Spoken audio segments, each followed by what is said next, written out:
ขอเจริญสุขท่านสาธุชนพุทธบริษัททั้งหลายในงานประชุมสมัชชาสงฆ์ไทยในสหรัฐอเมริกาและงานฉลองสมณศักดิ์พระเทพมงคลวิเทศเจ้าวาดวัดไทยลอสแอนเจลิสในปีนี้มีกิจกรรมที่หลากหลายและน่าสนใจอย่างยิ่งในช่วงนี้ก็เป็นการสนทนาหรือเรียกว่า Interfaith Dialogue ก็คือการพูดคุยระหว่างผู้นำของนานาศาสนาในวันนี้มีทั้งคริสเตียนมีทั้งแคทอลิกแล้วก็มีฮินดูมียิวและก็มีอิสลามและก็ไม่ลืมว่ามีพุทธมหายานด้วยเพราะฉะนั้นแต่ละท่านก็ได้พูดถึงสันติภาพจะเกิดขึ้นได้ในนานาศาสนาถึงแม้ว่าจะมีความเชื่อมีลัทธิที่แตกต่างกันแต่จุดประสงค์ก็เพื่อต้องการที่จะทำให้โลกนี้มีสันติภาพสันติสุขให้ได้สันติภาพที่แท้จริงก็คือเป็นสันติภาพที่เกิดขึ้นภายในนั่นก็คือทำลายความเห็นแก่ตัวทำลายความโลภความโกรธความหลงและทำให้ตนเองนั้นมีความสุขก่อนที่จะทำให้ชาวโลกมีความสุขตามที่ลัทธิศาสนาของตนได้สอนไว้วันนี้เป็นบรรยากาศที่หลากหลายเป็นบรรยากาศที่ทำให้เกิดความเป็นพี่เป็นน้องหรือเรียกว่าเป็นพาราดอนภาพที่เป็นบรรยากาศในการมาร่วมเฉลิมฉลองงานฉลองสมณศักดิ์ของพระเทพมงคลวิเทศเจ้าวาดวัดไทยลอสแอนเจลิสและงานประชุมสมัชชาสงฆ์ไทยในสหรัฐอเมริกาครั้งที่39/2538ก็เป็นบรรยากาศที่หาดูได้ไม่ง่ายนัก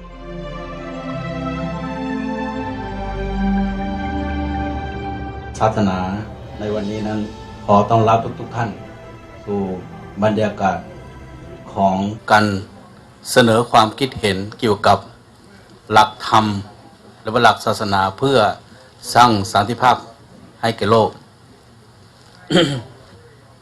Good afternoon, ladies and gentlemen, and the most venerable.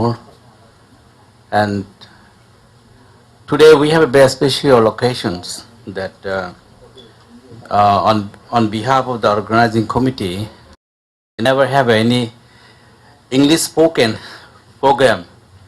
Today, from the morning until afternoon, we just have an English spoken program only. But generally, we have only Thai program. So this is very unique thing that we can see very more international. There we are more proceed to the another step, to the going more enter to the global globalizations. So I have asked Father Alex that we are going to have an interfaith conference to remark our special ceremony. So Father Alex asked him to, because we have done one time at the Wat Thai Temple Interfaith Council. So it was very much successful and also give more very welcome from everyone. We are receiving very wonderful speech from all of you. Thank you very much. Thank you, Venerable, and thank you for inviting us, and thank you for entrusting me with the mission of putting together this interfaith panel. But you told us we don't have to speak in Thai, so I'm afraid my colleagues are very disappointed. They practiced their Thai and they were ready to speak in Thai, but since you said they don't have to, they are actually much relieved that they don't have to. Let me first of all introduce myself to you, and then I'll ask each of our panelists to speak to you as well and introduce themselves. My name is Father Alexi. I'm a Catholic priest. I serve here in the Archdiocese with the title of Ecumenical and Interreligious Officer, which means basically that I direct the Catholic Church's relations with all other religions here, some of those religions represented on the panel here. And it's through that office that I've had the opportunity of working with the monastics not only here at Wat Thai, but other monastic monasteries and institutions here in the Los Angeles area. And I certainly wish to recognize our Venerable Pinanda, who has been an inspiration to all of us who work here in Los Angeles. Thank you so much for being here this afternoon. If briefly we could begin perhaps at this end, And if, I don't know, can this microphone move or, yeah. And I'll ask each panelist to once again state their name and tell us a little bit about themselves. Good afternoon. My name is Hui Xuan in Chinese. I'm a Chinese. And we are from Silai Temple. We have 4 people coming together today. I have been a monastic for since 2004. Yeah. Good afternoon. My appreciation to our hosts, venerables, and the laity, and my good friend Father Alexi Smith and colleagues on the panel. I am Rabbi Mark Diamond. Formerly, I was Executive Vice President of the Board of Rabbis of Southern California, which is a group of over 300 rabbis from different denominations. I admire your gathering for many reasons, including the challenges I had trying to shepherd rabbis in various opportunities. Not an easy task. I'm also was introduced former executive director of the American Jewish Committee here in Los Angeles. I'm now happily semi-retired, and I am teaching at the Academy for Jewish Religion, which is a non-denominational Jewish seminary that trains rabbis, cantors, and Jewish chaplains. And beginning next year, I'll be teaching interreligious studies at Loyola Marymount University, a Jesuit university here in Los Angeles. It's a great honor to be with you. Thank you. I bow to all the venerable monks and nuns and all the devotees present here, and thank Father Alexi. My name is Swami Mahayogananda. I am a Hindu monk, a member of the Ramakrishna Order of India, one of the fairly new orders founded in 1886, you can say.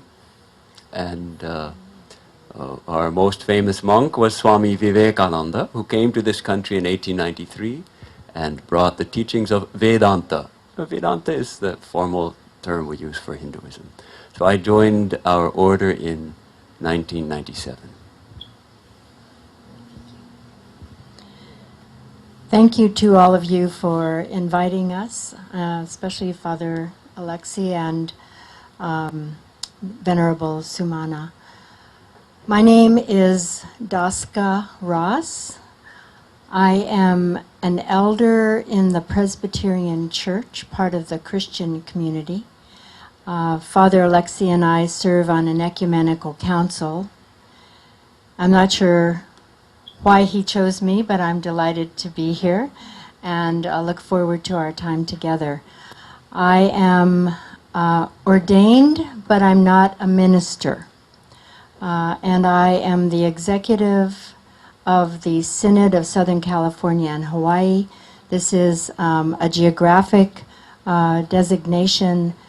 We have about 300 Presbyterian churches in Southern California and Hawaii, and about 65,000 members in this area. And it's my pleasure to be with you. Thank you. Thank you so much. I'm very happy to be here with you. And I'm not sure if I can answer your question why Father Alexi invited you, but maybe to support me, so I'm not going to be the only female. Might be. Or I invited to support you. My name is Maria, and I serve as the chair of the Women Committee in the Islamic Institution of Orange County, located in the city of Anaheim. And I've been living in this country for 30 years. I'm an educator and a public speaker. I work as a volunteer in different organizations, and one of them is the LA Sheriff Department. I serve as the senior chaplain there, and I'm also volunteering with the Orange County Sheriff Department.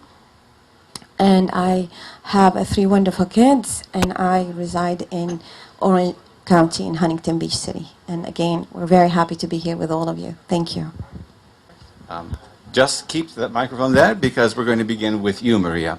I've asked each of our panelists to take 7 to 10 minutes maximum to tell us a little bit about what their faith tradition contributes to world peace.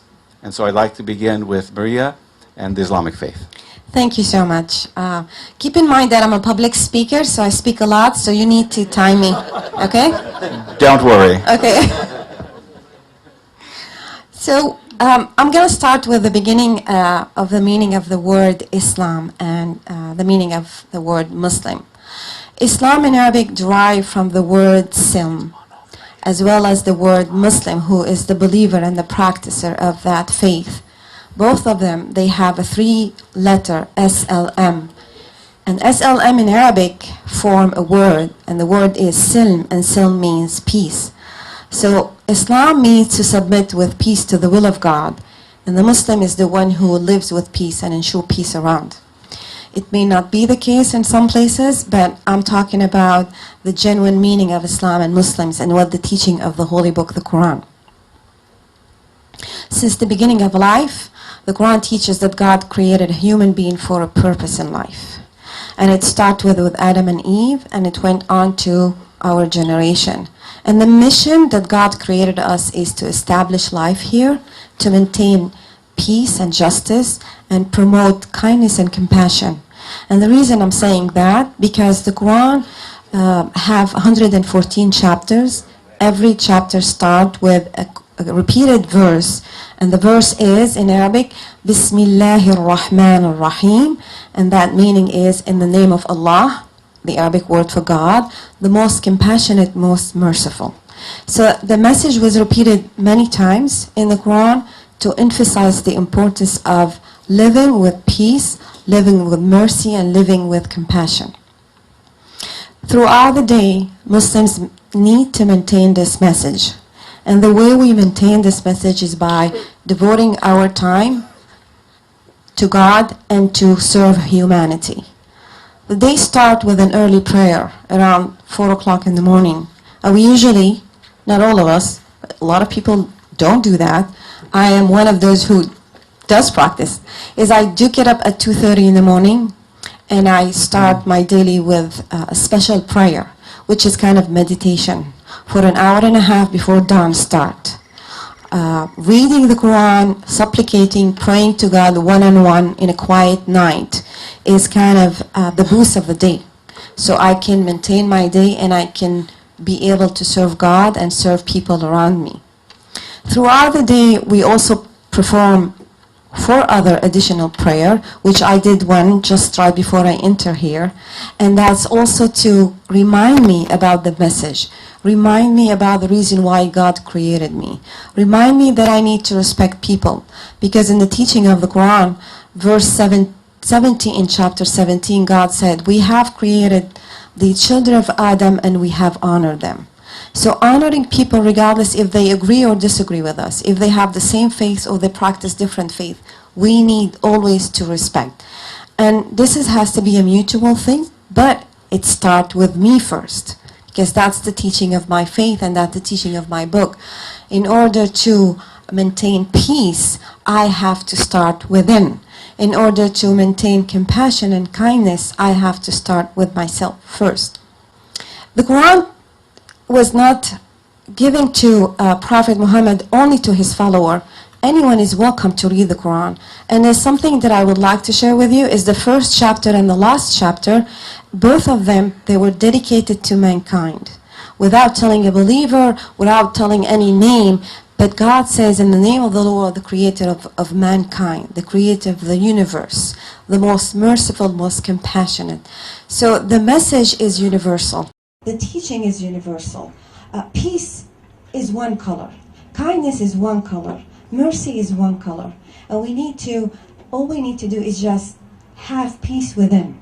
So if I am a Muslim and I believe in the message of Islam, then that message needs to be embedded in me by my practice, and then it flows out to people around me. So people will feel safe when they talk to me, when they sit with me, when they get, be my neighbors or my friend or at work. This is the message that I have, and I hope I'm able to deliver that with all of you. Thank you.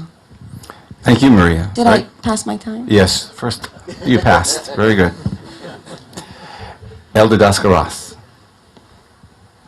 Thank you again for allowing me to be here. It's a real privilege, and I must say I'm somewhat intimidated to think that I'm going to be speaking for all of Christianity, which is a pretty broad group of people. What I understand after listening to Maria is that much of what the Muslim belief system is shared by Christianity in general. And Christianity, of course, has its roots in Judaism, and Islam is our sister religion. I believe that for those of us who are Christians, followers of Jesus, the Christ, the Son of God, according to our theology, we are called to be peacemakers and peacekeepers. This is not a peace that means just absence of war.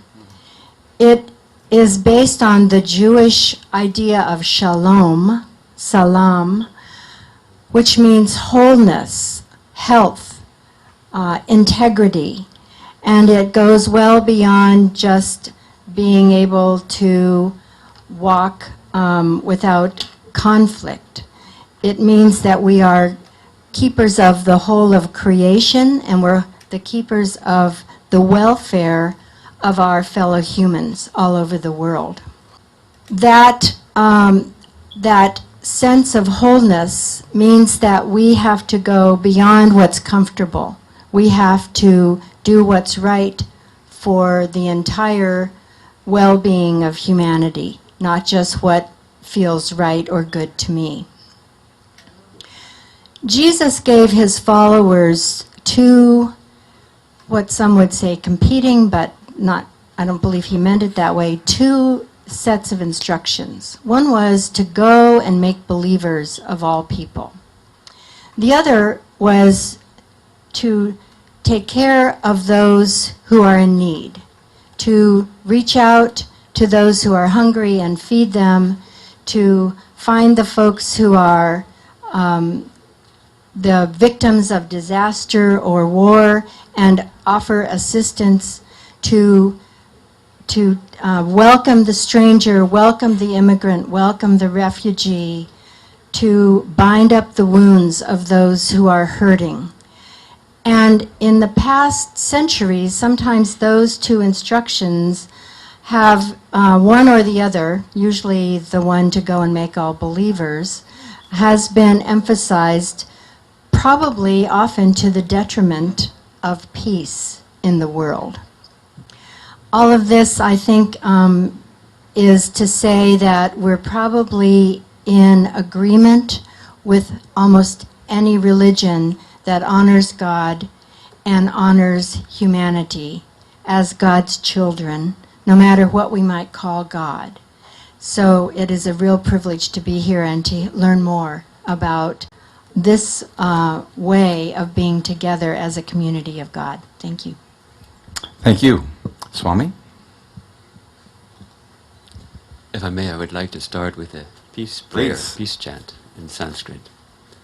Om Sahana Vavatu Sahanau Bhunaktu Sahaviryam Karavavahai Tejasvinavadhitam astu ma vidvishavahai. Om Shanti Shanti Shanti. May we be protected together. May we be nourished together. May we acquire strength together. May our learning shine forth in our lives.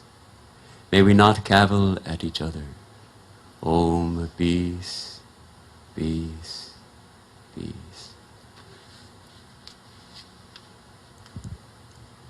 It's a privilege to be here and to serve with the distinguished panelists in our discussion about our faith's contribution to world peace. World peace is a big thing, but Vedanta does have something to say about it.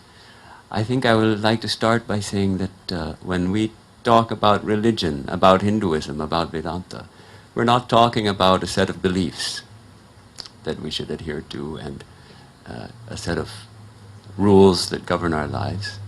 Actually, we're talking about a path that's going towards transforming our whole being, transforming our nature, and ultimately leading to what we call realization. If there is a God, we should see God directly. If there is truth, we should see truth directly. So it's more than religion, therefore, is not in books and temples, but religion is realization. Religion is being and becoming. Swami Vivekananda said, it's good to be born in a church, but it's bad to die in one. That means the different religions, there are churches, and they're good. You know, when you plant a tree, you first, a sapling, you have to, especially in India where there's lots of cows roaming about, you have to put a little fence around it, else it'll get eaten up by a wandering goat or cow. But when that tree becomes big and strong, you don't need the fence anymore. You can tie an elephant to it, and it won't be injured. So like that, when we are born, that is when we are still growing, we need the fence of our church to protect us. But really, we are called to go beyond our church, to finally get rid of that. At first, that fence is a protection, but afterwards it becomes a confinement. So I think that's something that Vedanta offers to the world, is this idea of let us not be confined to our own little religion and think and be so much attached to our own ideas that my religion is true and that means other religions must be wrong. My religion is a path. We have this idea that the religions are but paths, and it goes back to the ancient sages of India, of the Vedas, who had this insight. They said, Ekam sat vipra bahudha vadanti. This is Sanskrit. It means that which is one. But the sages, the wise people, they call it by different names. They speak of it in different ways. So it is this teaching which has come down to us today, which in fact allows us to be sitting here together in the Buddhist temple with representatives from Islam, Christianity, Judaism, and Buddhism, all talking about peace. It is this teaching. This teaching came, the first meeting like this, where people from different religions actually got together to talk to each other, was in 1893 in Chicago, the World's Parliament of Religions.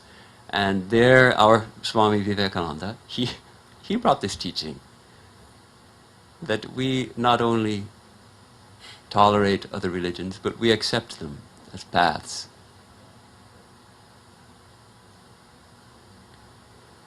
One way that manifests in our own temple, in fact, is that on our shrine, on our altar, we have different deities enshrined, including Krishna, Buddha, and Jesus. So that way we find our own temple is a kind of a universal temple, expressing that harmony. So when we find that so much of the strife in this world is it takes on a religious tone, not that the religions are causing it, but somehow political motives and other motives may be driving that strife, but religion is used as an excuse. So this teaching of acceptance, accepting other religions, is a great contribution of Hinduism and Vedanta to world peace.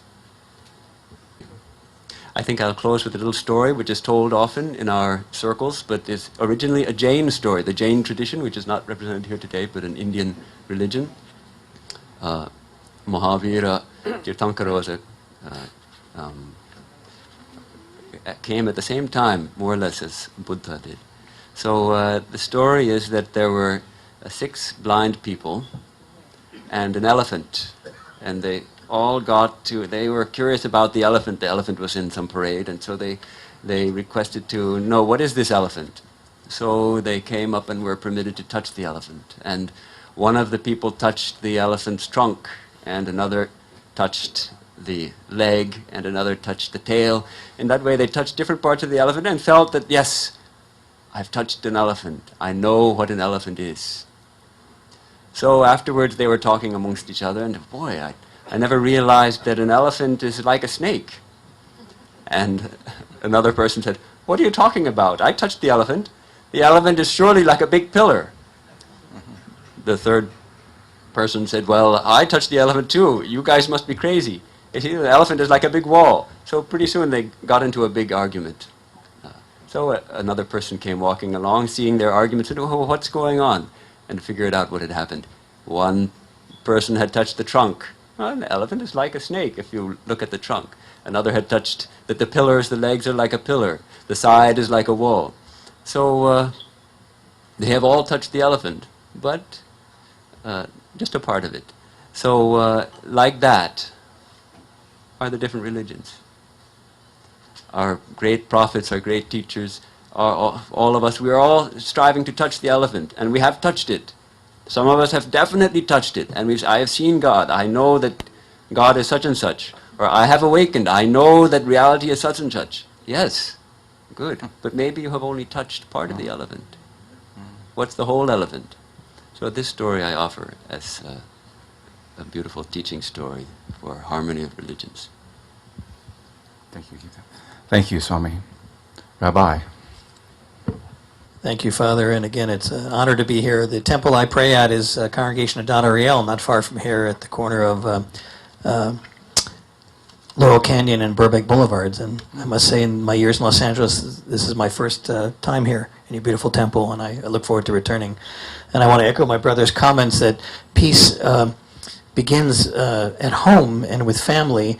However, I must say that given a choice between interreligious work, interfaith work, and intra-faith work, I can say as a rabbi, it is much easier and probably much more satisfying to come to these gatherings than it is sometimes to deal with my fellow Jews. I think many of us in the interfaith world I believe we can all. Father and I have talked about this many yes, times. yes. So it's a great pleasure to be here. I want to share some texts from my own tradition that speak about peace, which is the greatest blessing we can have in this world. Peace in home, peace among family, peace among friends and colleagues, peace in a community, and peace throughout the world. The text I would begin with is from, and actually these are all after the Hebrew Bible.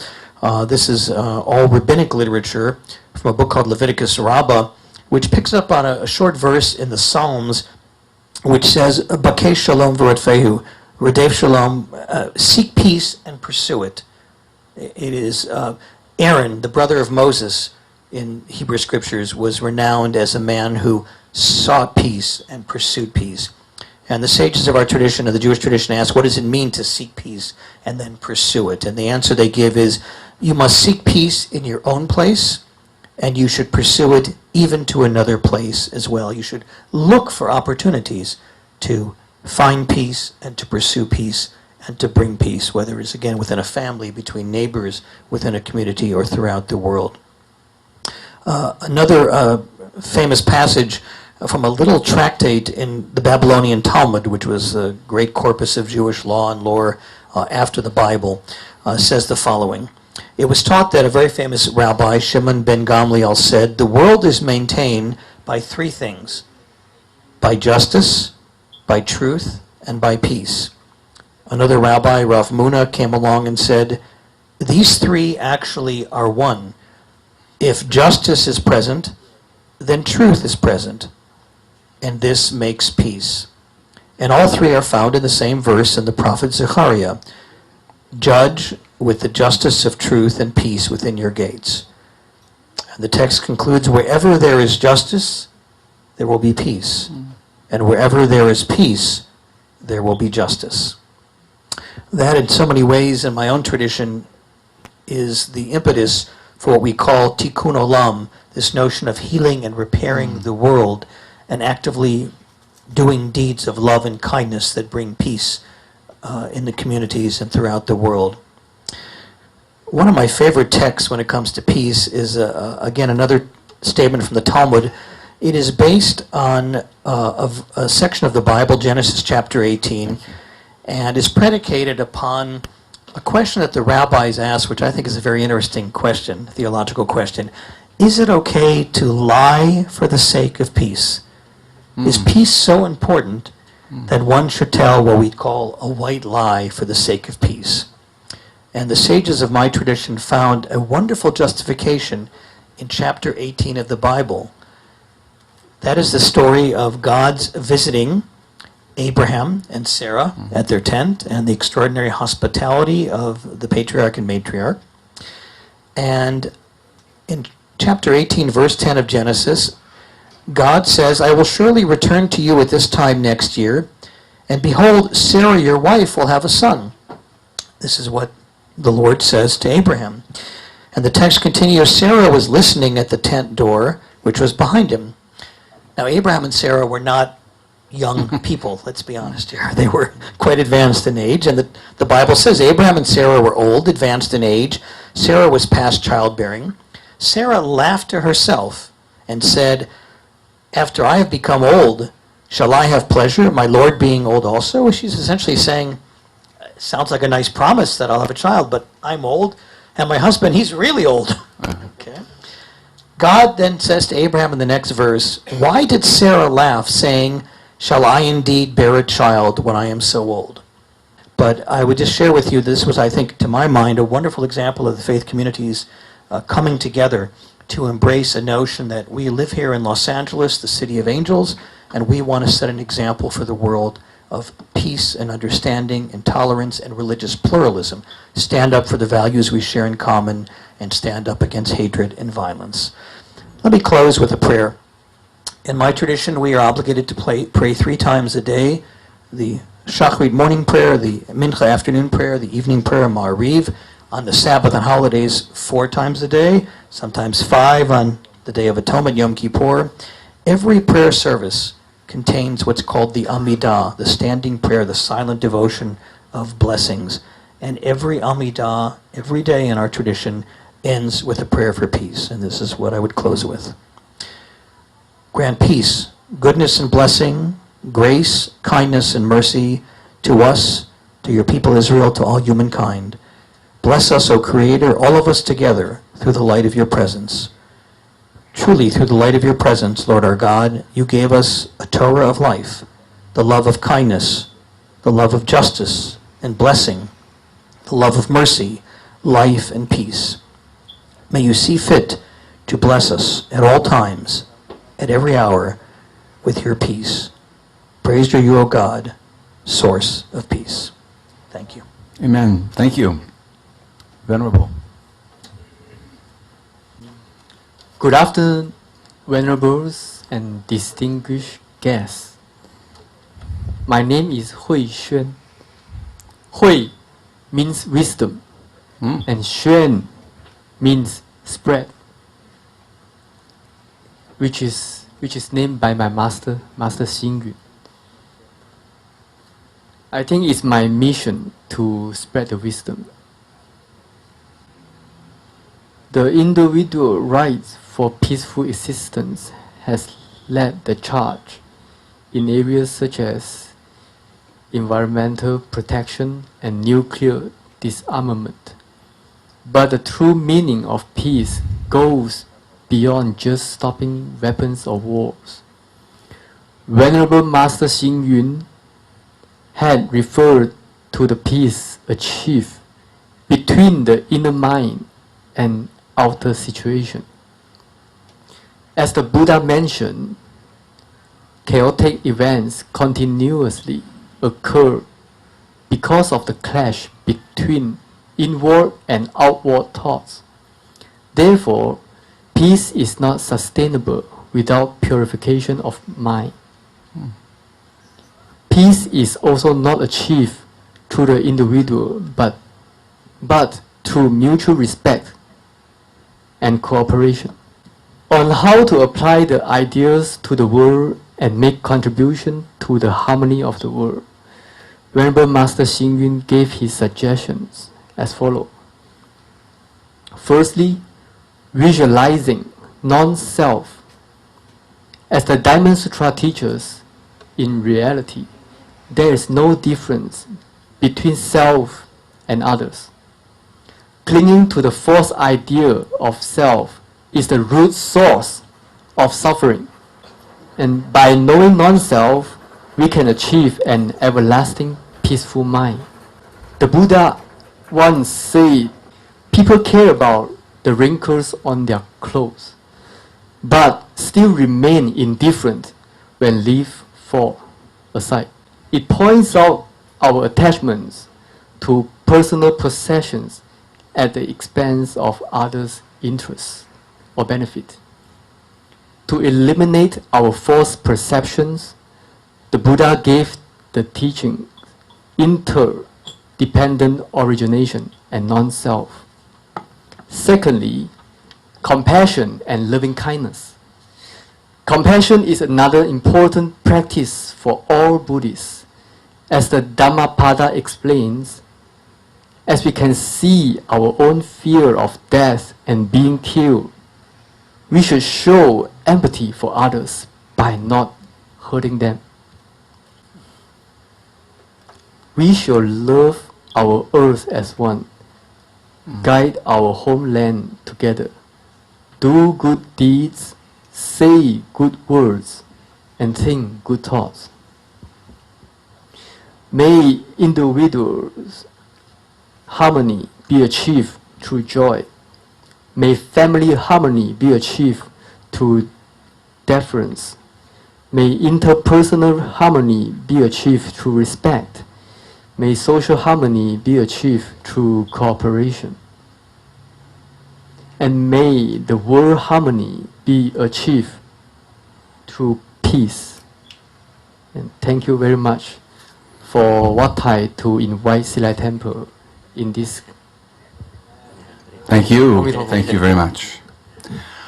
I think you can see that in Los Angeles we have this rich mosaic of various religions and traditions, but they all seem to be espousing the same thing. I hope you were able to see the resonances in sacred texts from Islam to Buddhism, Christianity, Hinduism, and Judaism. Maria spoke of the essence of Islam, one of the essences anyway, of promoting peace and justice. Daska pointed out quite correctly, I thought, from a Christian point of view, that peace certainly is more than the absence of violence, but it's also right relationships with one another. Swami spoke of the justice of the path, and as you were talking about the path, I thought of the eightfold circle and all of these things that spiritual practices that Catholics have, Jews have, we all have. There's so many similarities, so many resonances. Certainly with Judaism, again, you spoke of the rabbi of the triangle of justice, truth, and peace. And our learned venerable spoke of compassion again, and mutual respect. You'll remember, venerable, that recently our Buddhist Catholic dialogue had compassion as our theme. What is compassion from a Buddhist point of view? What's compassion from a Catholic point of view? So if we're all saying the same thing, then, ladies and gentlemen of the panel, I want you to explain to us why we don't realize peace in the world. Any thoughts as to why we don't realize this peace, this tranquility, this acceptance of one another, this tranquility, this enlightenment that we're all talking about? Why aren't we experiencing that in the world today?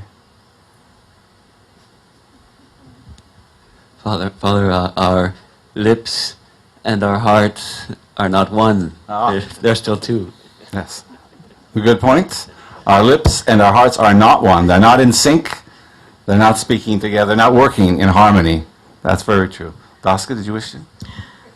One of the things that Presbyterians believe, which is just a small part of the Christian world, we believe in human depravity, which means that we as humans are likely to sin. It's an easy thing for us to do. In fact, it's hard not to do sometimes. So That's definitely one of the things that I think we all need to be aware of, that our penchant is to do something that would be for my own benefit. That might not be for the benefit of the wider group.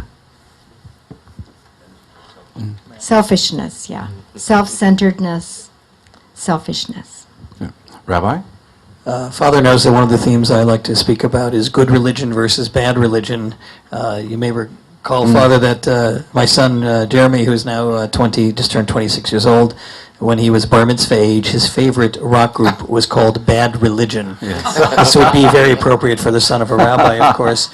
And I think of that often because I certainly would not say that there's any, I don't know if there's bad religion. Certainly in this panel, I think, as Father indicated, we share so much in common and our yearnings are so similar. But there are a lot of people in the world who practice bad religion, who give religion a bad name, who give all of our faiths a bad name, who practice strife and hatred and intolerance and fear of the other. And I think one of the things that is incumbent upon all of us is it's too easy to look outside our communities and point the finger at others. We need to do a better job of looking within and trying to teach and practice the best ideals and values of our own faith communities, our own faith traditions, and do a kind of, if you will, self-scrutiny and almost a self-policing. And there are too many people in the world today who give their own faith traditions a very, very bad name and commit horrific acts in the name of religion. It is incumbent upon all of us, I think, to try to restore the good name of religious faith. Very good. Anyone else? Maria? I'm going to echo your saying, because in chapter 61, verse 2 and 3, God says, "O you who believe, why do you say things that you don't do? It is considered a major sin in the eyes of God when you contradict your words." So the idea of saying what, applying what you say is not an easy thing. People say a lot, but how often they practice what they say. And one of the major concepts that it was misunderstood by the world is the term of jihad. And people freak out when they say the word jihad. And a lot of Muslims twisted the meaning of the word jihad. But the true meaning of the word jihad, it happens when we have a moment of truth, fighting within the inner, the ego, the being the only one. And that's the true meaning of the word jihad. Thank you. Venerable, did you want to add anything? I think I just mentioned about what Father Alexis said in the lecture of my master, Master Xing Yun. They're there, don't worry. Yeah. They're there. Well, people care about wrinkles on their clothes, Yes. but remain indifferent when leaf falls, or any other things that is irrelative to our daily life. And this is about self-centered by someone before, or egoism, in my personal opinion. Thank you. I think we share that opinion. And I love the quote about the wrinkles on the clothes. Yes, I love that very much. Also, the idea of the mind and the heart not being in sync, I would remind you what St. Francis of Assisi, the great promoter of world peace, used to teach. He said, we must preach the gospel always. We must preach the gospel, the teachings of Jesus always. And if necessary, we must use words.